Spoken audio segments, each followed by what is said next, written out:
Hi friends, welcome to Sumi's kitchen. நாம் இன்றைக்கி restaurant ஸ்டைலில் எப்படி ஒயிட் பாஸ்தா செய்யலான்ட்டு பார்க்கலாம் வாங்க. இது ரொம்ப குட்டிங்களுக்கு ரொம்பவும் ஃபேவரட்டான பாஸ்தாங்க. வாங்க எப்படி செய்யலான்ட்டு பார்க்கலாம். வீடியோக்குள்ளே போகலாம். ஃபஸ்ட்டு ஒரு ஃப்ரையிங் பேனில் 1 டேபிள் ஸ்பூன் அளவுக்கு பட்டர் சேர்த்துருக்கேங்க.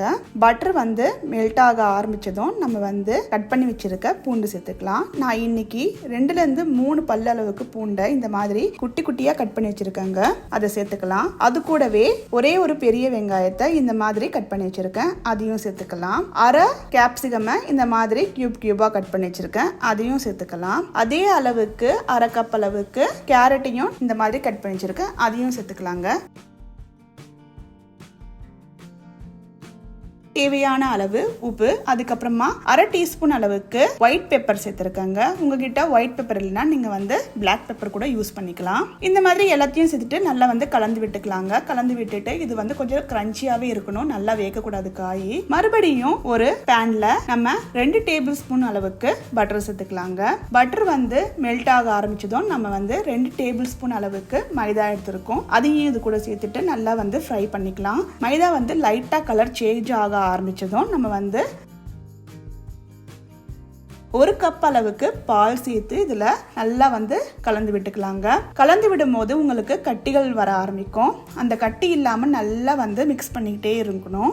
இப்போ இது ஓரளவுக்கு நல்லா கட்டியாக ஆரம்பிச்சதும் மறுபடியும் 1 கப் அளவுக்கு பால் சேர்த்து நம்ம இது லிக்விடா நல்லா கலந்து விட்டுக்கலாம். இந்த ஸ்டேஜ் அப்புறம் தேவையான அளவு உப்பு, அரை டீஸ்பூன் அளவுக்கு white pepper, 1 teaspoon chilli flakes, அரை டீஸ்பூன் ஆர்கானோ, இது எல்லாத்தையும் நல்லா கலந்து விட்டுக்கலாங்க. சேர்த்துட்டு கலந்து விட்டுட்டு நம்ம ஃப்ரை பண்ணி வச்சிருக்க இந்த காய்கறியையும் இது கூட சேர்த்துக்கலாங்க.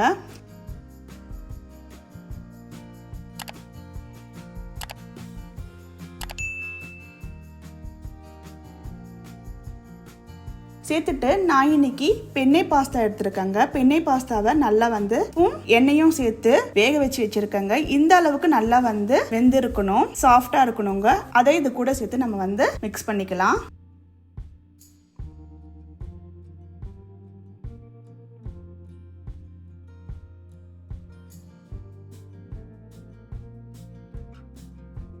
இந்த மாதிரி மிக்ஸ் பண்ணி விட்டதுக்கு அப்புறமா துருவின சீஸ் எடுத்துருக்காங்க. அந்த சீஸை மேலே நம்ம கார்னிஷ்காக நல்லா போட்டு விட்டுக்கலாங்க.